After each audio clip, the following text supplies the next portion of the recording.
greatest fear of President Buhari, Omoyele Sowore positioned himself as the biblical Moses with a special staff of authority to lead Nigerians out of the land of Egypt through the Red Sea.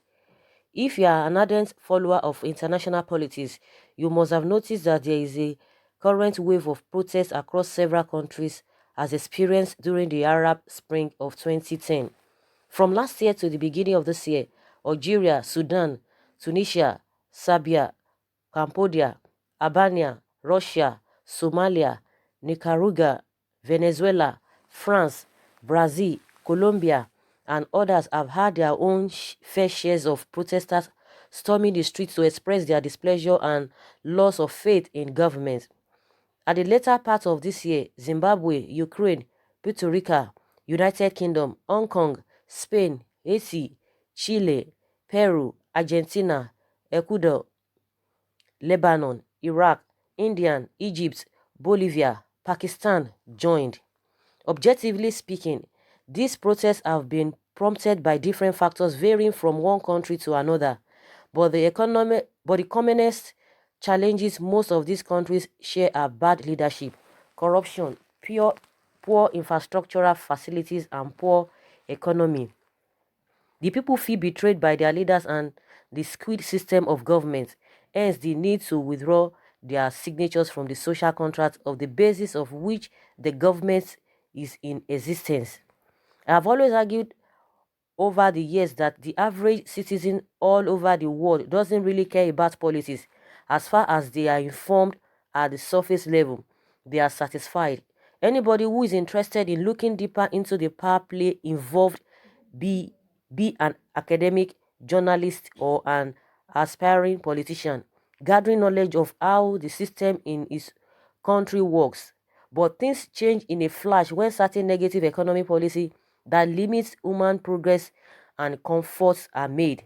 Sometimes it might have to do with a limitation of some fundamental human rights as stipulated in the United Nations Charter of 1945. When their general will is impended on, everybody develops interest in politics and they begin to ask questions they have ignored over the years. I will give two recent examples. In Lebanon, the level of hardship was already stifling the people, but the street was calm as nobody expressed any interest in starting a protest movement against the government. But the government, which took the silence of the people for granted, went ahead to propose a tax on WhatsApp calls and similar applications as part of efforts to raise revenues in the country's 2020 draft budget. In a twinkle of an eye, people stormed the streets to exercise their displeasure and anger. They were not just after a reversal of that proposed policy, they demanded an entire change of government. After days of resistance, the Prime Minister Saad Hariri resigned and the protest is still on.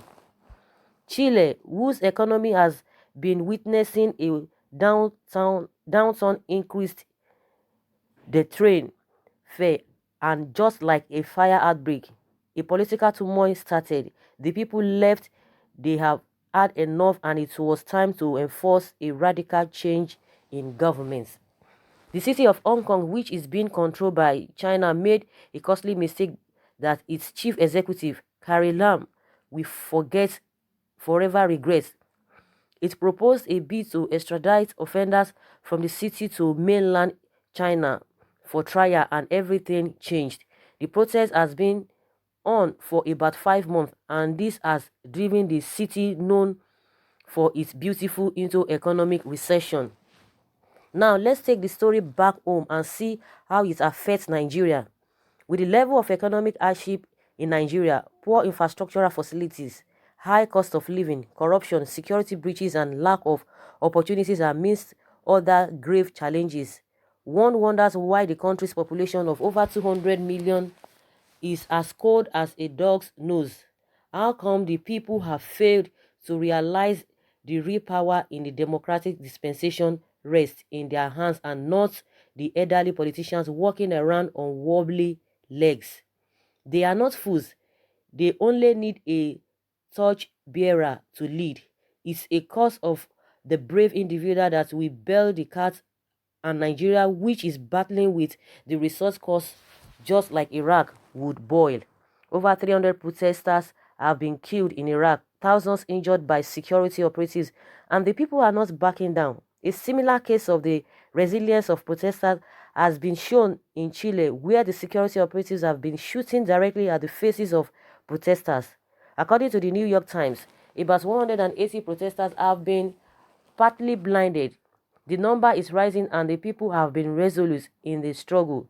Nigeria could follow suit, since there is always this contagious effect in politics, like the widespread protests during the Arab Spring.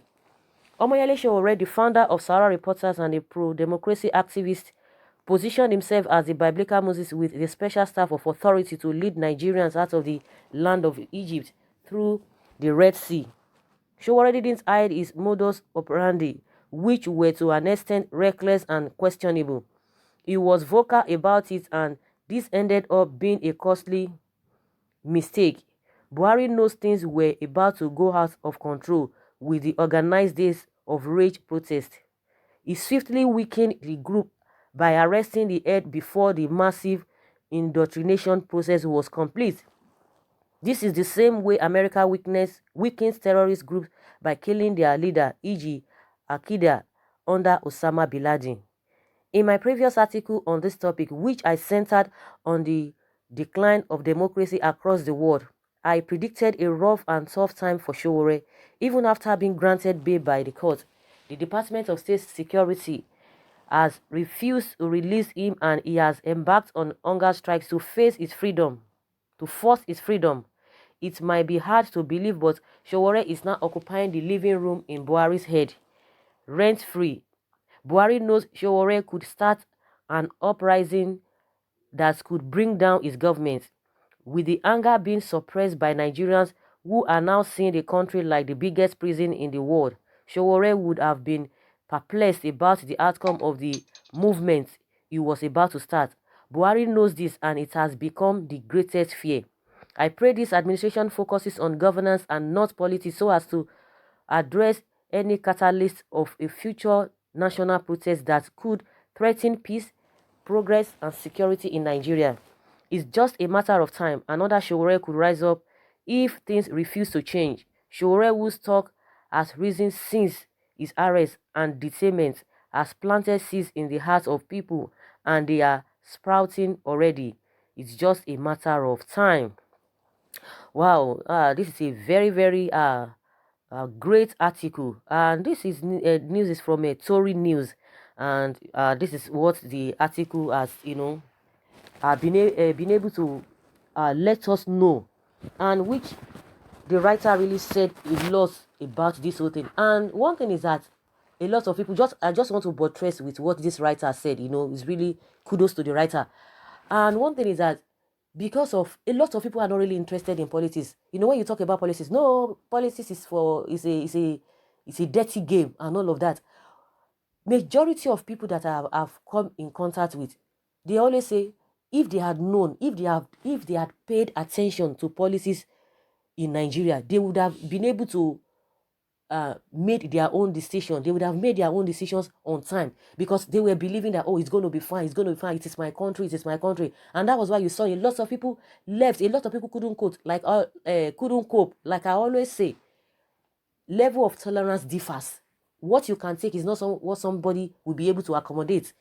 We have the different level of tolerance. Some people can tell you, no, I can't continue with this. Some people say, oh, I can still wait. Oh, some people will like, oh, if I had known. Because if you really understand the politics of your country, you will know whether the leadership of that country, whether they have your interests at heart. If they don't have your interests at heart, if you now see that they are of same, just like we always talk about APC and PDP, they are of same. Now we have the ruling party which is APC. Before you know it, all of them, defeated. Just like we are having in what is it called, in Edo State. Of course, this one has happened even before this election, even before 2015, after 2015, 2019. But the recent ones that we are seeing, this man, Pastor Eze Iyamu, who has been a strong member of a PDP, now he's moved again, just like that, to APC. You see that a lot of people will still follow him. Now he's saying that people should not call it defection, they should call it ordainment. It was ordained by God for him to have moved to APC. But that's by the wayside. So you now see that they are of same. They always go, all these politicians, they always go, majority of them, we still have very, very few of them that are, still stick to their party because of a, maybe out of shame or something, or they are just still looking for the opportunity to be able to move. But majority of our politicians, they always move easily to another party, mostly the ruling party. So if you understand the policies of your country, you'll be able to plan yourself. You will not be able to rely, you will not rely on the government. You can only rely on government who really has your interest at heart. And that's why a lot of people, they'll say, no, it's none of my business. Some people, as we are even talking about Sowore, majority of people they have never heard his name. They don't even know what is happening. Even the so-called learned ones, you think that maybe they know enough. They will tell you, I beg, I'm not interested in politics. I beg. You are not interested in politics, but you are the one defining how your life is going to be. Forget about spirituality.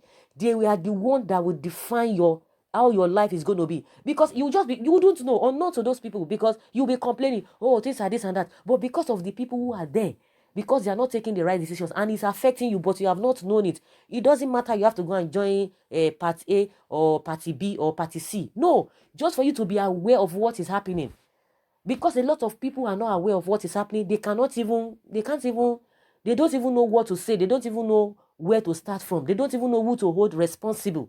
Everything is not devil. They will say it is devil that is causing it, but not knowing that they are not paying attention to what they need to pay attention. A lot of people say, no, I don't want to vote. My vote will not count because of experience they've had in the past. Some people just believe that, I beg, it's for the politicians.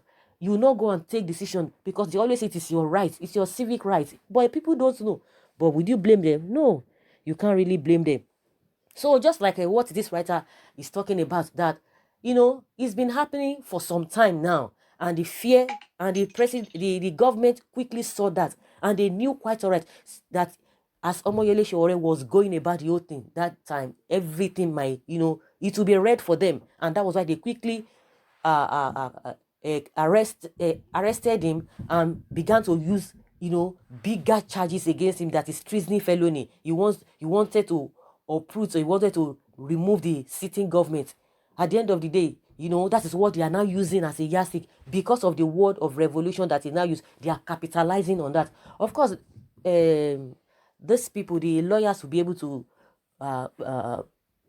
provide solution to that. They will look into that. So what we are talking about now is that because the government knows that, they are not doing well. They are not doing well. So they just want to try to suppress anybody that wants to raise his or her head against them. But like this writer has said, no matter what, if they don't do the needful, the only thing that can solve this problem, this whole thing, it's for them to do the needful. And at the end of the day, the things that people are requesting for, that, it is the right of the people. It is not their own right. The money they are going to be using is not their pocket money. It's not their father's money. It is everybody's money. It's a collective thing. But they don't see it like that because people have been quiet for a very long time. People have been, discouraged. So they are capitalizing on that. And according to this writer, if they don't do the needful, that thing that they are afraid of, they are trying to suppress, it will just come with ease without even them knowing it. So guys, that is just my opinion, based on what this writer has said. We need to be up and doing. We need to know what we are doing. But the greatest advice is for the government to do the needful. And the people also should know what is happening. A lot of people don't know what is happening. So we are still expecting how they are going to, since the president is back in Nigeria, we are going to see how they are going to take up again the case of Sowore, because they've been coming out with different excuses and different flimsy excuses, very laughable excuses, why they have not really released him. So guys, I would like to hear from you what you think about this whole thing. The greatest fear of President Buhari is Sowore. So leave your comments below in the comment section. Thank you very much. Bye.